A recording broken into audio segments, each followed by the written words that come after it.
За сайн байцгаана уу. Өнөөдөр тэгээд дуулал 184 дахь бүлгээс зохиосон шинэ магтаалыг та нартай хуваалцах хүслээ.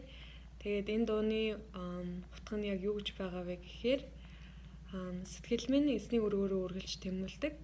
Зүрх ба махбод минь амьд бурханд талархдаг. Тэгээд гадна байх мянган өдрөөс таны оршихуйд байх нэг өдөр нь хамаагүй дээр гэсэн утга учиртай байгаа. Тэгээд энэ нь болохоор угаасаа надад байдаг надад ингээд сүмдээ тууштай явах нэг хүчин зүйл болж өгдөг гэх юм уу. Яг эзний оршихуйгаас хол байх үед бид нар яадаг вэ гэхээр амар тайван биш баяр баясгалангүй байдаг. Харин эзний өдөр эзний өргөөнд ирээд эзэн залбираад эзэн магтан дуудлах үед бид нэр амар тайвныг баяр баясгалыг мэдэрдэг учраас тэгээд энэ дууга эзэнд үргэлж энэ дуугаар магтахыг хүссэн байгаа. Тэгээд бүгдээрээ хамтдаа эзнийг магтцгаая.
It's a